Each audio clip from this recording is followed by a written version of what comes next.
Assalamu alaikum. This is Megan Wyatt answering your question here at About Islam. So you've asked a really important question, and that is it destiny, or qadr as we would say, that caused you to ignore the red flags of a man that you chose to marry who was, by your description, the opposite of all the things you were originally looking for in a husband, only to find out after a few years that he wasn't a believer? Basically overall you guys weren't a match, he wasn't a good person, and you've ended up divorced and you have a child. And I think what's really important here is for you first to look at your responsibility in the decisions that you've made. Everything that happens by the will of Allah, but we are also responsible and accountable for our choices. You can't say that you didn't consciously, process that this guy was different. What you did recognize is you said there was a magnetism, right, in him. You felt drawn to him in terms of attraction. There was a chemistry. But you had the opportunity to consider, despite that chemistry, if this individual truly matched what you were looking for in a husband. And you did choose to ignore those red flags.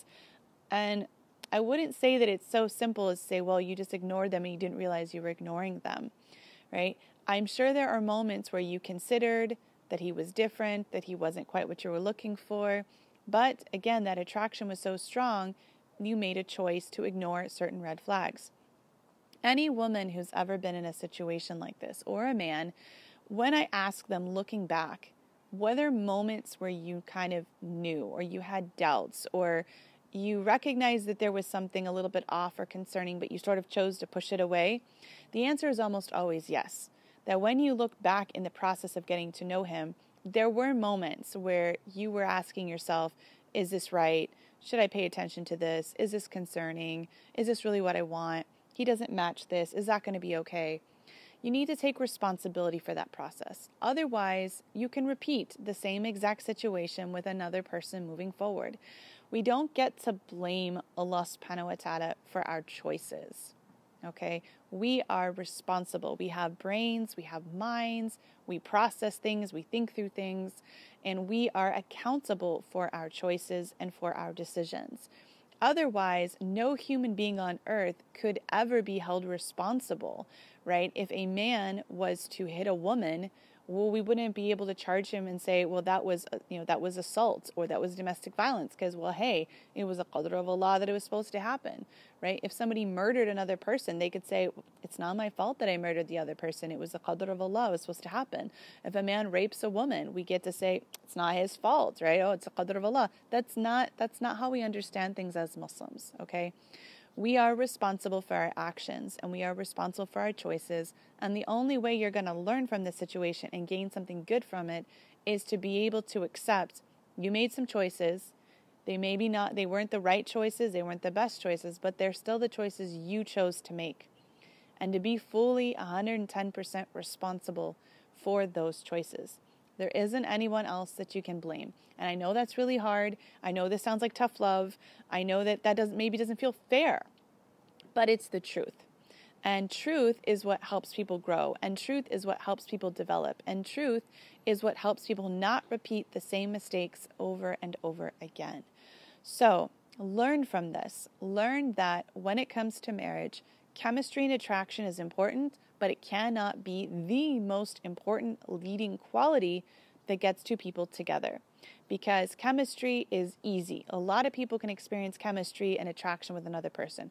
A lot of people have magnetic personalities, or there's something about them you might be attracted to.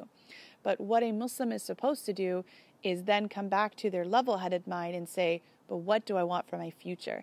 That's where these lists of qualifications come in. And of course, nobody matches everything, right? A lot of people have lists and some of those things don't match up, but the most important things have to be there. Someone that fears Allah subhanahu wa ta'ala, someone that's praying their 5 daily prayers, someone that has kind, good character, and to the best of your ability, you've seen that in action, right? Somebody that believes in following the sunnah of the Prophet Muhammad sallallahu alaihi wasallam, because when there's going to be a dispute somewhere in your life, you know that this person's going to do their best to come back to the Quran and sunnah. These are sort of what we would call unmovable values, things that, these aren't negotiable.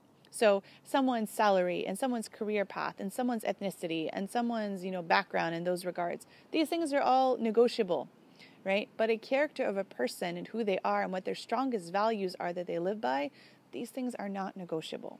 No matter how handsome or how beautiful somebody is, no matter what level of charismatic energy or attraction there is, these things have to be in place.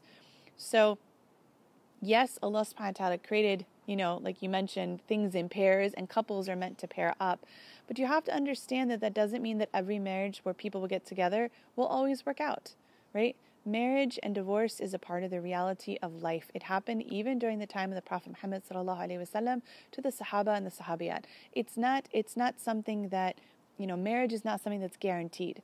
You do your absolute best in choosing a person whose life values match yours, and then after that, there are ups and downs in life. Marriage is hard work. Couples have to work through things together. But as long as those major values are in place and there's, nothing that's broken the covenant of the marriage, infidelity and things like that, cheating, addictions and things like that, which people can still work through, but nothing, really major. As long as those values are in place, couples can work through most challenges with time and patience and effort. But if you marry somebody whose values are completely opposite of yours, let alone their belief system, it's going to be just about impossible to have any kind of harmony in a marriage. So now, here you are, you have a child, and you've got to figure out what to do to fight for your rights to raise your son according to Islam and to do what is right appropriately. From here on out, trust Allah subhanahu wa ta'ala, make a lot of dua to Allah for His protection and for His guidance, for your own as well. Even for the guidance for your ex-husband, to guide him to the straight path, to guide him to what is right and what is true so that he can be a better father for your son. But learn from this moment moving forward. Take responsibility for your life. Be specific and clear about what you want, and involve other people when you feel confused, where you feel like you're willing to throw away everything you thought you wanted. Involve somebody else to help you work through those feelings so that, inshallah, the next choice you make is one that is solid, that you're proud of, that doesn't compromise what's most important to you. So may Allah subhanahu wa ta'ala assist you. Jazakumullah khair. Assalamu alaikum.